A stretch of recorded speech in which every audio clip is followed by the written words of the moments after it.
যেভাবে রাখবে হেয়ারটা সেভাবে কিন্তু দেখতে সুন্দর লাগবে। এবং এটাকে বার না করে এভাবে যদি বেঁধে রাখো দেখতে খুব সুন্দর লাগবে। যে এভরিওয়ান, আজ যে হেয়ারটার মধ্যে আমি কাজ করব ওটা কেমন তোমাদেরকে দেখাচ্ছি।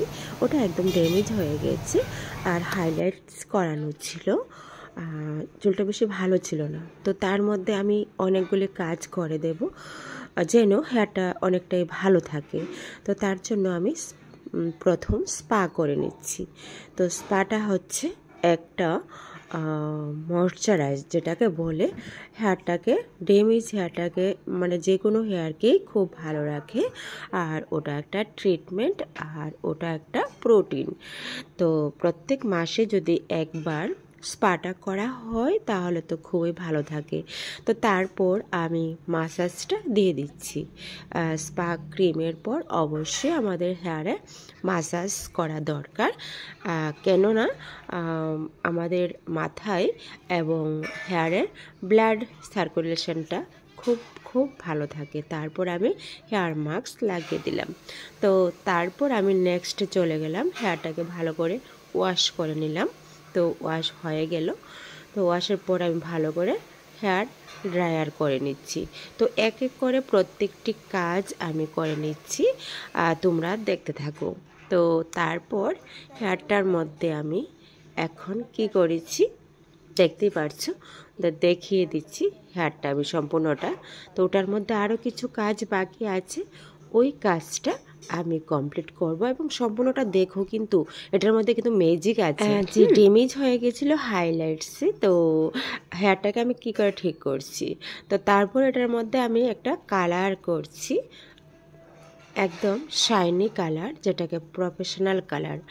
আর আমি প্রত্যেককেই বলবো যে হেয়ারে যদি কালার করতে চাও তাহলে কিন্তু প্রফেশনাল কালারটা হলে ভালো হয়, আর সেটাতে মানে লং লাস্টিং হেয়ারটা খুব ভালো থাকে। তো তারপর আমি দেখো স্ক্যাল্পে সেরকমভাবে আমি ইউজ করিনি। তো তারপর আমি কালারটা কিন্তু লাগিয়ে দিয়েছি, কেমন। তো তারপর কালার পর কিন্তু আমার হেয়ার কাটিং হয়ে গেছে। তো ওই হেয়ারটার মধ্যে যে ড্যামেজ ছিল, তো ওগুলো সবগুলি আমি ফেলে তারপর কাটিং হয়ে গেছে। তো ফাইনালি রেজাল্ট এসে পড়েছে। কেমন লাগছে তোমাদের কাছে অবশ্যই কিন্তু আমাকে বলবে, কেমন। এভরিওয়ান, এক এক করে সমস্ত কাজ আমি করে দিয়েছি। করার পর কিন্তু হেয়ারটা এই প্রসেসে এসেছে লাস্ট অবধি। তো কি হয়েছে, এটার মধ্যে স্পা হয়েছে, কালার হয়েছে, তারপর হেয়ার কাটিং হয়েছে। তো হেয়ার কাটিংটাই কিন্তু অ্যামাজন হেয়ারটাকে একদম ফুটিয়ে তুলেছে। তো আমি বলবো একদম নিজের মতো করে হেয়ারকে যত্ন নাও। আর হেয়ারের প্রতি কিন্তু মানে চুলের প্রতি খুব যত্ন নেওয়া আমাদের দরকার। ভালো লেগেছে?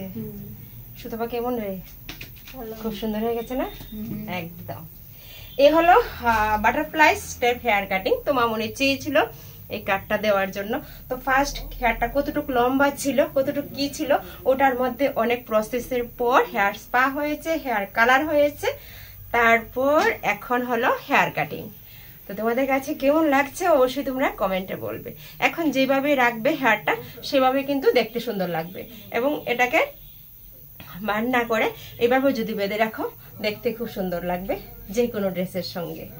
তো এই হলো আজ হেয়ার কাটিং। তোমরা অনেকেই কিন্তু চাইছো যে দি তোমার দোকানটা কোথায়, পার্লারটা। তো আমি অবশ্যই বলবো Agartala fire service nearby ফলের অফিসের পাশে, আর ফোন নাম্বার দেওয়া থাকে অল ভিডিওর মধ্যে। তো অবশ্যই তোমরা যোগাযোগ করে নিতে পারো।